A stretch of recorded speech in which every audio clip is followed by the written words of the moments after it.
The ending to Clickbait and who the killer was blew my mind. No one watching Clickbait for the first time would have ever guessed who the killer was. Hell, I thought it was Vince. I mean, because come on, Vince was a little bit creepy.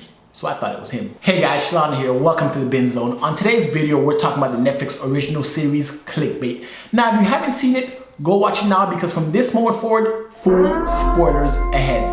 You have been warned. Now, the story of Clickbait starts off with the character of Nick Brewer being kidnapped and posted online with a sign saying that once this video hits 5 million views, they're going to kill him and that he's an abuser and that he's also killed a woman, which is shocking because Nick was presented to us as a very loving family man, and no one on the show had anything bad to say about Nick Brewer ever. Now, with these revelations, we start to find out more about Nick Brewer's life.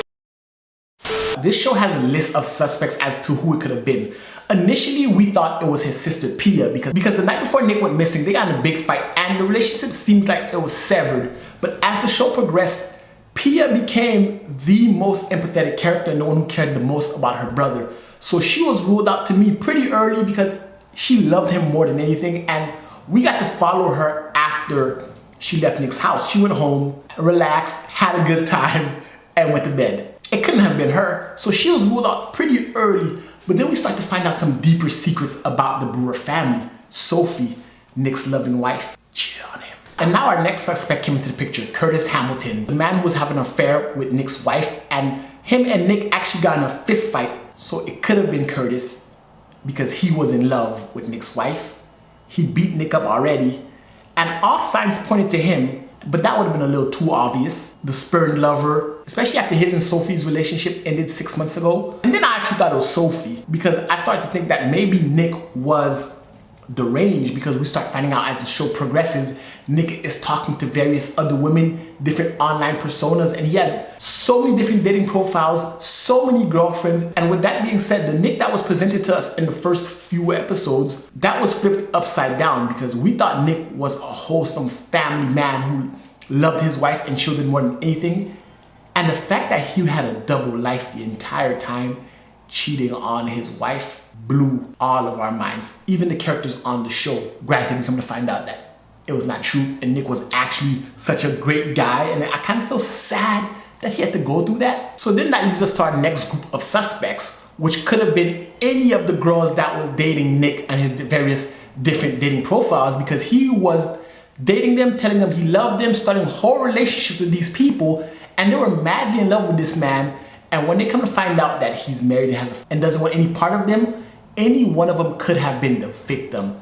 And I kind of want to focus this time on the character of Emma, who initially I felt the saddest for because I thought Emma and Nick had a genuine relationship. But this lady crazy. She never had a real relationship. It was an online thing the whole time. But as we're following her character, we're seeing her share memories with Nick and telling people that it was real and that she could have been Nick's kid's stepmother. And you start to think like, initially like, yo, Nick really played this woman.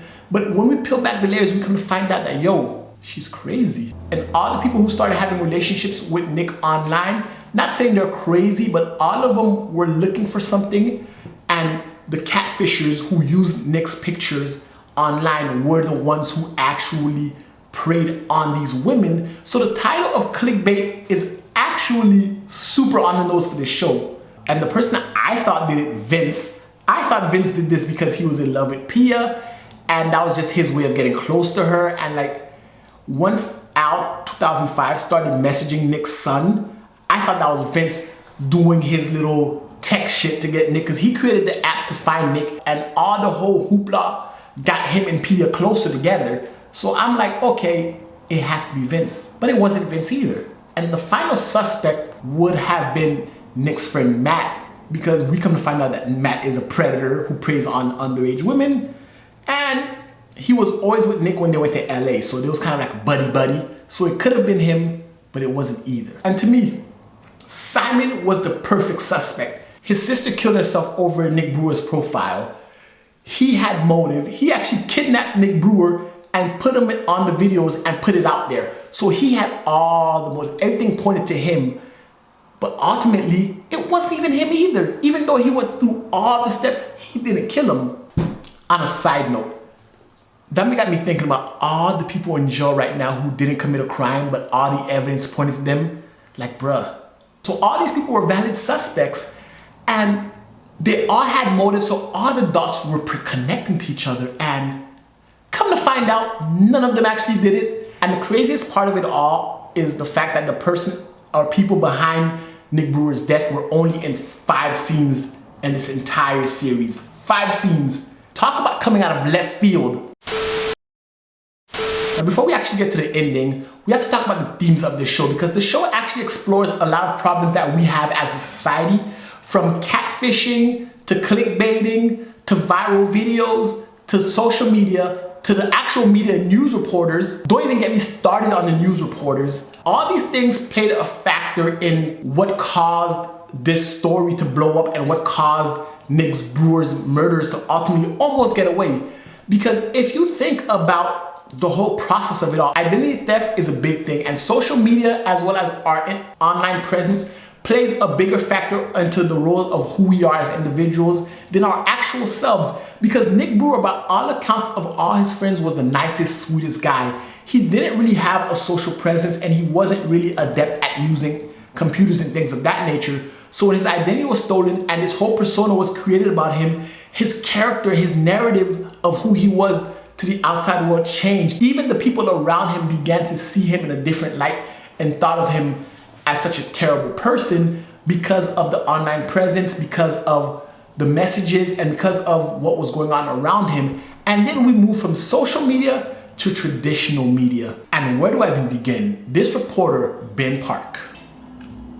Talk about violating the codes of ethics. Talk about trying to break stories. Like, he did everything wrong to get the scoop on this. He destroyed the lives of the people around him in order for him to go viral, for him to get the spotlight, for him to be the man to actually break all the stories. It got to the point where it was beyond ethical, and it shows just how people's personal agendas can actually hinder investigations into what's happening. So this show is really holding the mirror to us as a society. If this video was trending on YouTube, I would have watched it, you would have watched it, we all would have watched it.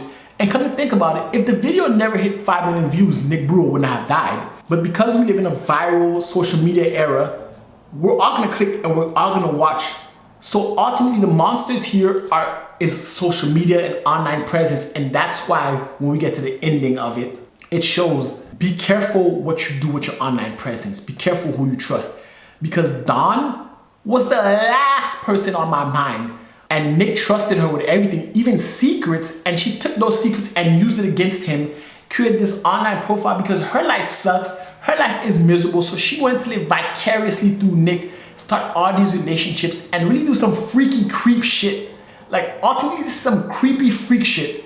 She was willing to do all of that in order to just have a moment as Nick Brewer because her life sucks. And then her husband, I don't know what the fuck was wrong with this guy, but he took things overboard. And that's kind of like old school clashing with new school, because Don was all about technology and ruining his life that way.